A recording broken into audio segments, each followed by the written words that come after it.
Kembali bersama Ahmad Rafi Podcast dengan tamu saya Nur Hadijah. Assalamualaikum Mbak. Waalaikumsalam warahmatullahi wabarakatuh. Apa kabarnya? Alhamdulillah baik. Sehat ya? Sehat alhamdulillah. Vaksin sudah 2 kali? Sudah gelombang pertama. Terakhir dari Papua kemarin ya? Yep. Pastinya harus vaksin setelah dari Papua kan? PCR ya. PCR. Tapi kan harus vaksin juga kan? Iya harus vaksin. Sebelum berangkatnya harus ada kartu vaksin. Baru bisa berangkat ke Papua. Ya. Ke Papua dalam rangka apa itu ya? Jadi wasit juri untuk cabur wusu. Untuk cabur wusu. Jadi wasit dan juri sekaligus ya.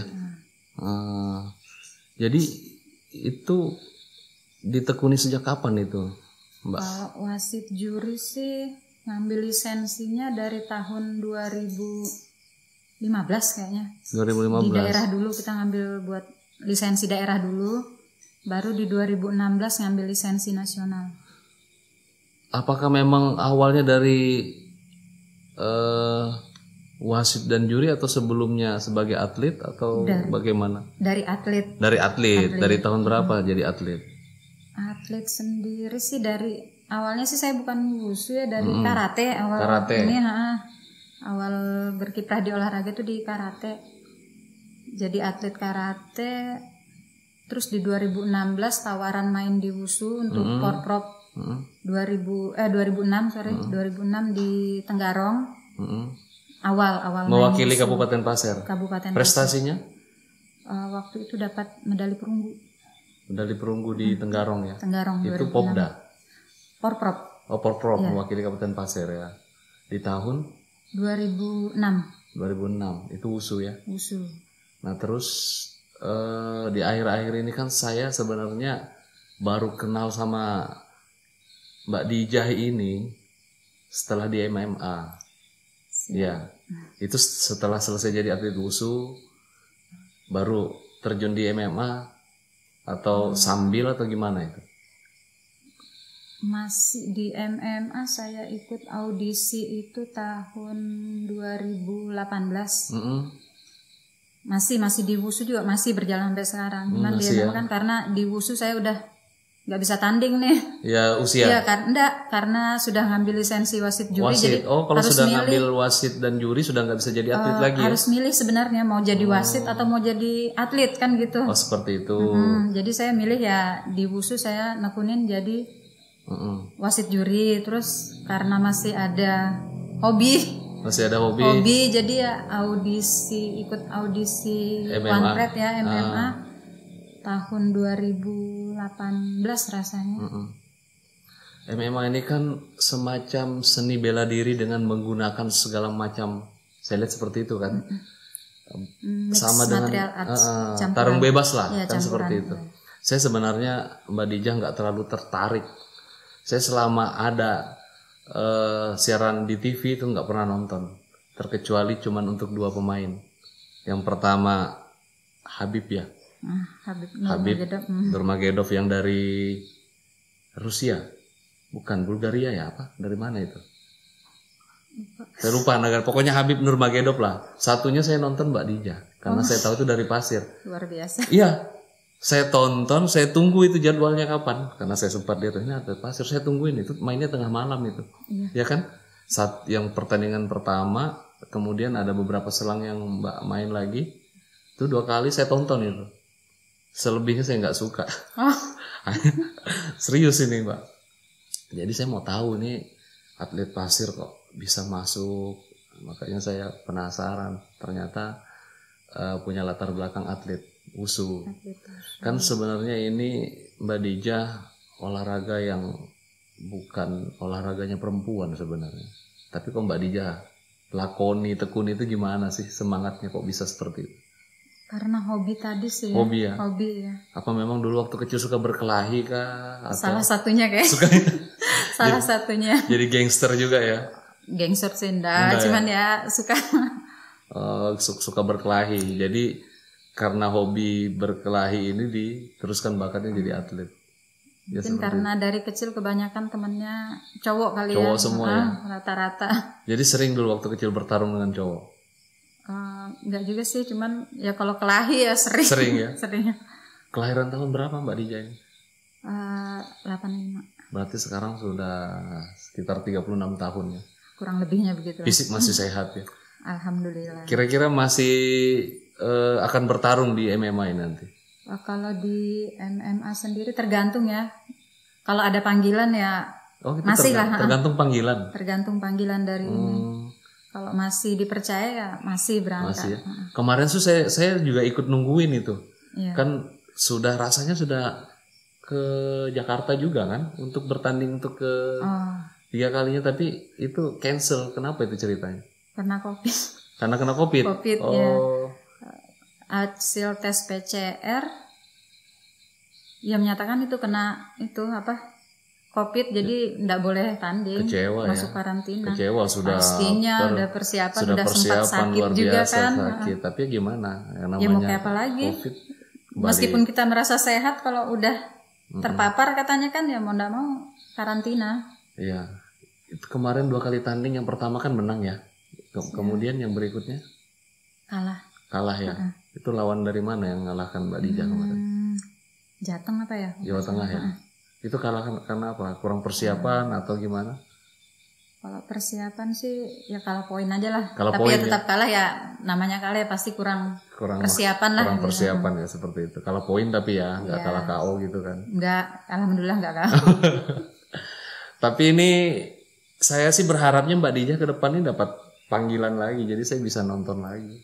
Pasti ditunggu sama teman-teman muda yang ada di Kabupaten Pasir ini. Semoga aja, karena kemarin udah sempat nolak sih bukannya nolak, mundurkan diri pas yang terakhir, panggilan terakhir. Pas kebetulan itu kan kontender kan buat nyari perebutan sabuk lawan, cuman saya pas mundur kemarin ada ada satu dan lain hal yang nggak bisa semuanya di share. Harus milih sih sebenarnya. Harus milih. Iya. Keseharian Mbak Dija sekarang yang saya tahu kan sebagai aparat daerah di Satuan Polisi Pamong Praja Satpol PP. Kalau sudah turun ke lapangan, wah keren juga. Kita kan pernah sama-sama kan untuk melakukan razia masker dan segala macam. Pernah nggak berhadapan dengan yang namanya masyarakat kita ini, kan ada yang gimana gitu, macam-macam lah karakternya. Karakternya. Terus pernah yang nantang kelahi nggak Pak?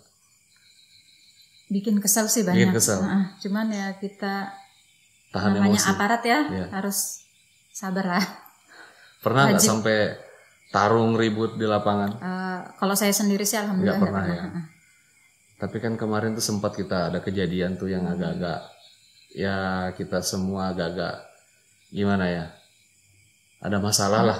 Itu kan kejadian sih ada sebab, ada akibat ya kan, nggak mungkin terjadi seperti itu kalau nggak ada sebabnya kan awalnya. Mbak Dija di mana posisi pada saat itu? Saya nggak piket. Oh nggak piket ya? Nggak.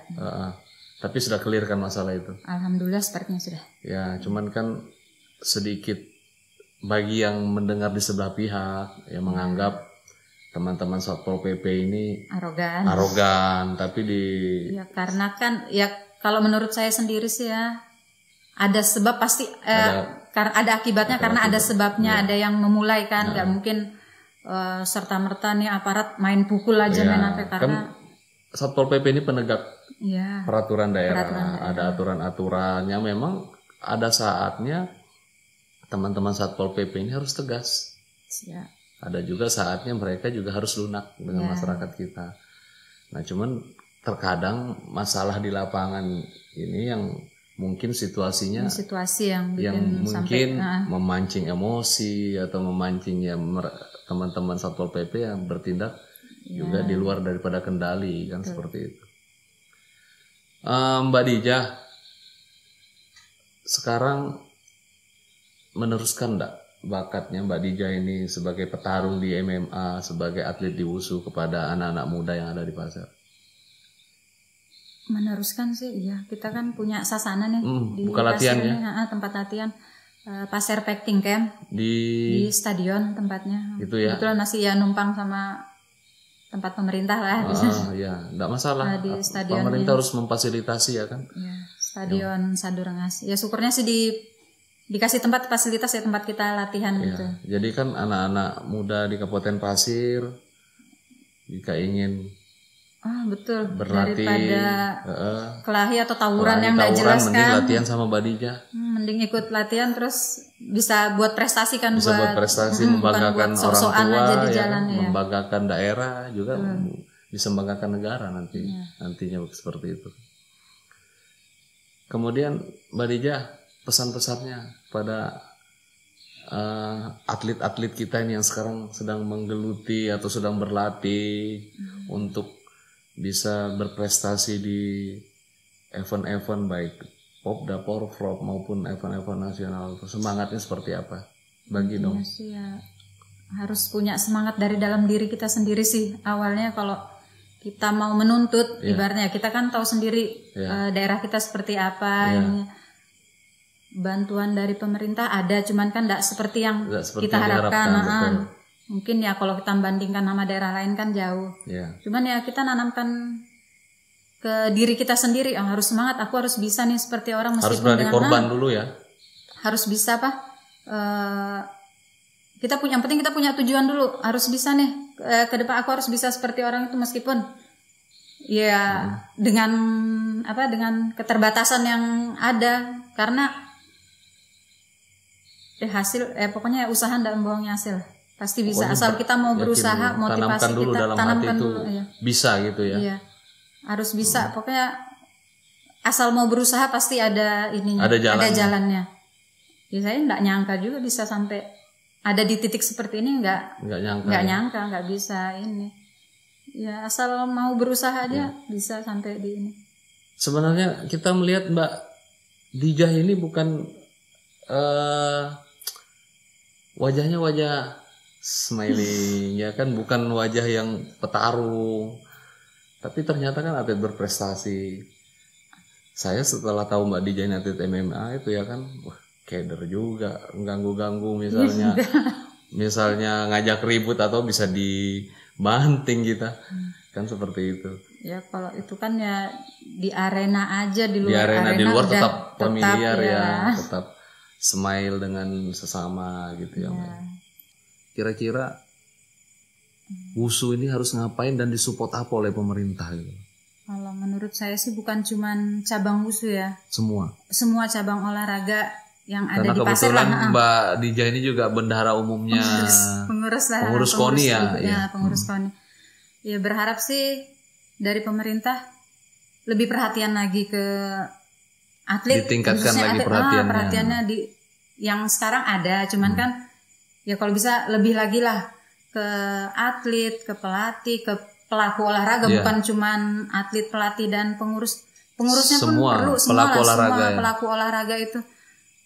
Kalau misalnya dikhususkan ke atlet, oke lah kita kebetulan ya di sini ya minta ke pemerintah diperhatikanlah atlet yang udah berprestasi nih.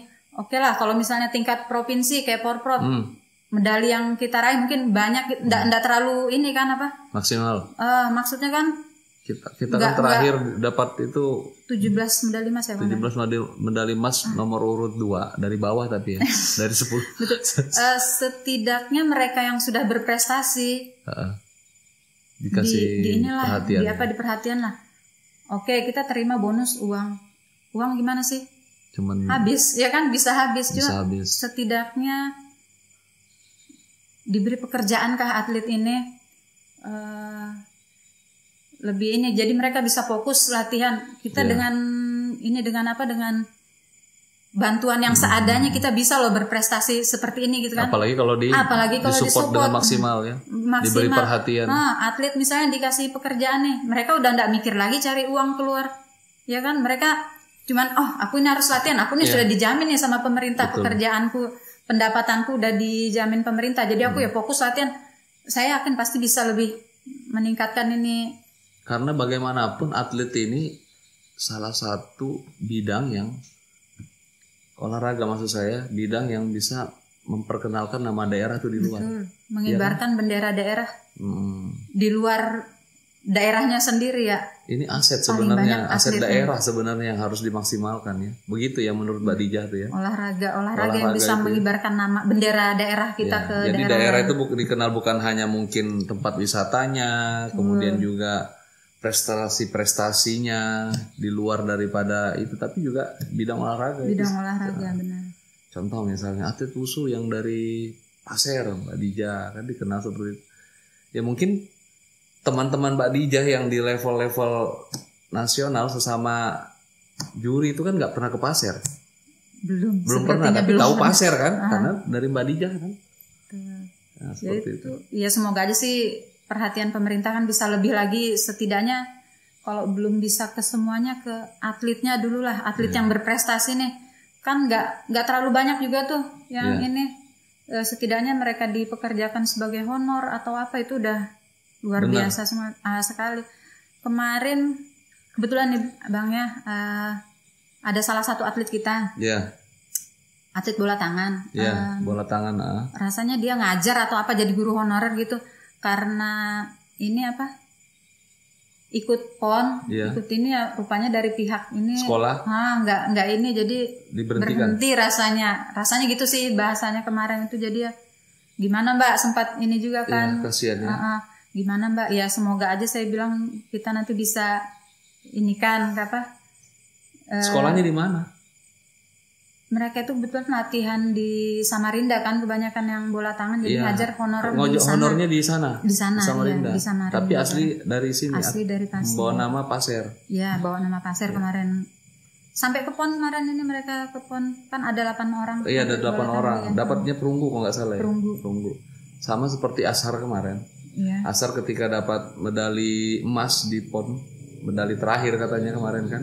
Iya. Setelah mendapatkan emas dia langsung diberi beasiswa dari kampusnya sampai selesai. Itu bentuk-bentuk perhatian seperti itu kan yang itu kan yang kuliah tuh. Tapi kalau yang belum bekerja atau yang sudah bekerja ya mungkin yang tadinya masih ikatan kontrak biasa mungkin bisa ditingkatkan. Ya semoga aja ada perhatian pemerintah, setidaknya yang atlet-atlet PON. Ini ada kejadian beberapa tahun lah, saya PON di 2012 kan di ini. Dari 2008 kan ikut nih 2012, atlet Kabupaten Pasir yang masuk membela bawa nama Kalimantan Timur nggak banyak kan ya, cuman ya itu saat mereka kembali ke daerah ya kasihan kan kalau kembali udah prestasi nih udah sampai ke tingkat nasional gitu, kembali harus jadi tukang pasir lagi yang atlet kembali lagi ke profesi awal. Seharusnya ada penghargaan. Ya seharusnya ada penghargaan, ada perhatian lah dari pemerintah. Ya kalau kita dikasih uang semana sih, bisa apa sih?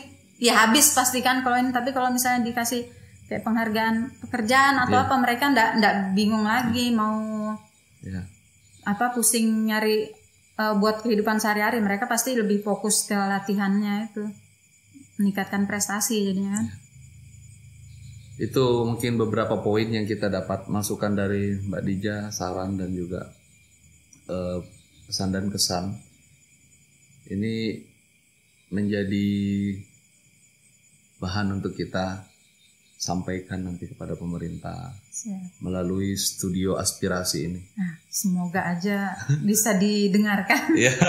Ya, kita sengaja buat acara seperti ini supaya kita bisa mendengarkan keluhan-keluhan dari semua anak-anak muda kita di berbagai bidang, termasuk pada malam hari ini dari Mbak Dijah di pelaku olahraga.